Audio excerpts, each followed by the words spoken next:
I have seen the pyramids, cruised the Nile, traveled the Great Wall of China, floated in the Red Sea, swam in the Jordan, waded in the Ganges.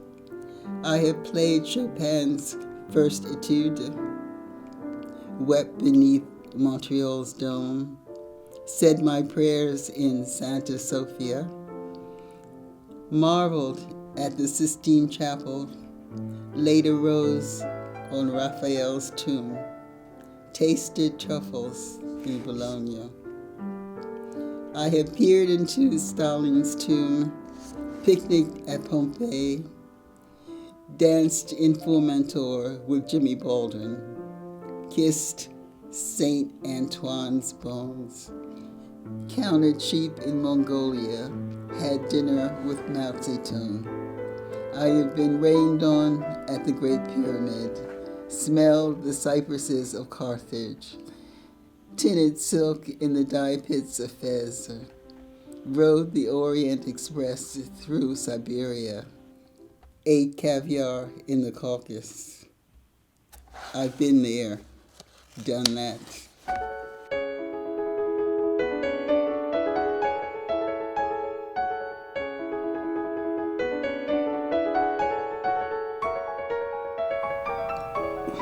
Well, I think it's the appeal of Paris for anybody who has eyes or ears or a heart. It's the most beautiful city in the world. It's the most comfortable city in the world. If you also fall in love in Paris, I mean, there's no reason not to love it. And that's actually what happened. What brought me to Paris was an accident. I was living in London and I was a runaway bride actually. And I came to Paris for the weekend and I never went back.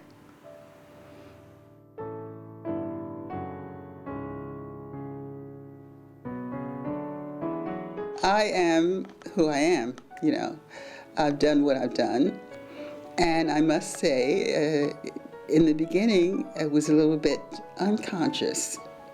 You know, when you're 20 years old, you're not thinking about your biography. At least I wasn't thinking about it. I wanted to see the world.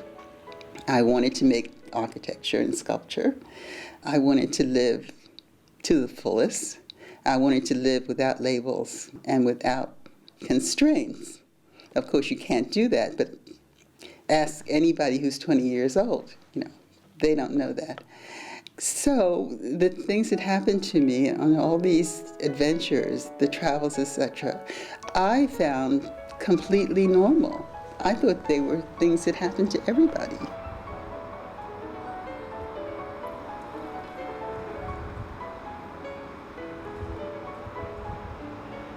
I hate when people ask me, how do I like Paris or why I live here?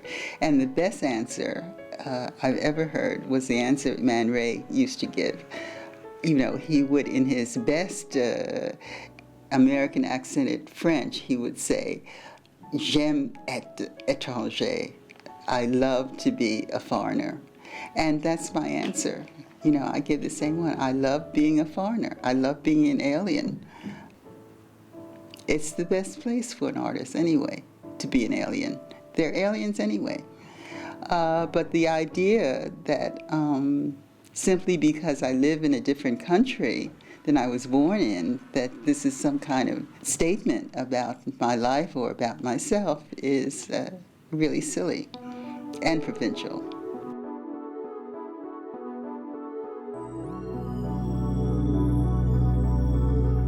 I consider myself a futurist more than an abstract expressionist, which means that I work with light and with motion. It is a way of using form to express emotion without using any kind of naturalistic reference. I made the first Malcolm X sculptures when he was assassinated in 68, I think, or 69. The Malcolm X sculptures was a kind of a watershed series for me.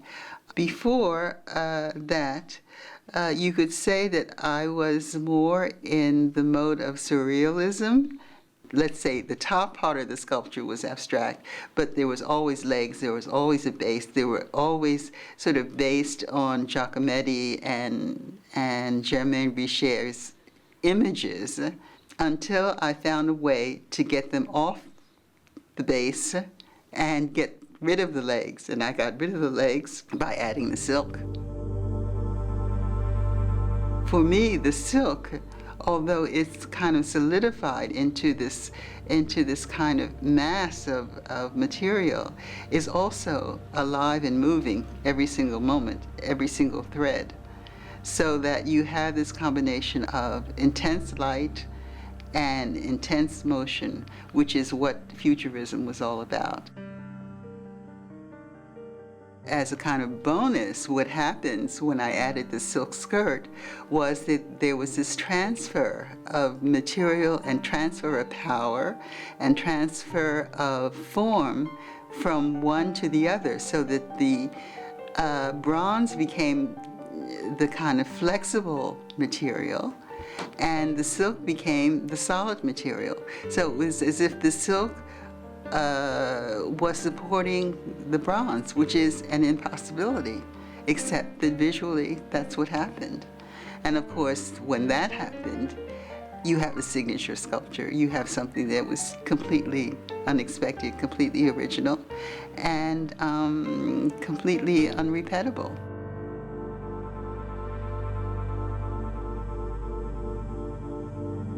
Which not only made me famous, but started a whole controversy about were these political statements, and of course they were not. They were simply elegies to Malcolm. It started a firestorm.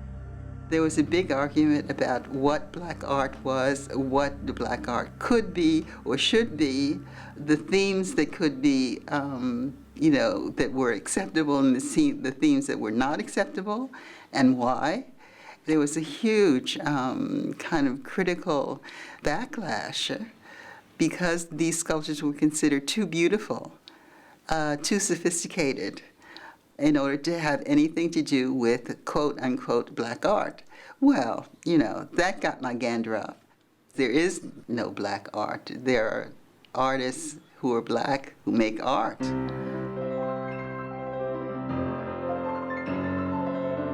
I've written 6 novels and 6 books of poetry.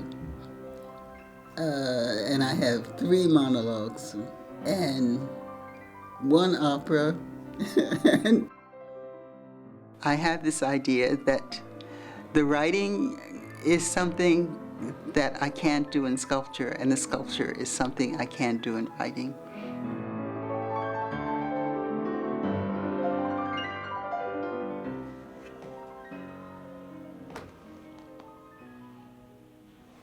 Nobody knows how creativity works, do they? It's chaos. It's you have no idea what's going to happen the next minute, let alone the next day or the next month or the next whatever. No idea. All you can do is prepare yourself for the worst and for the best. And so that's all you can do. Either you're going to fail, the worst, or you're going to do something, the best. I reached Navarro once and made love there once, whispered your name once. I have closed my eyes, taken your hand, drawn my last breath, and loved you to the end.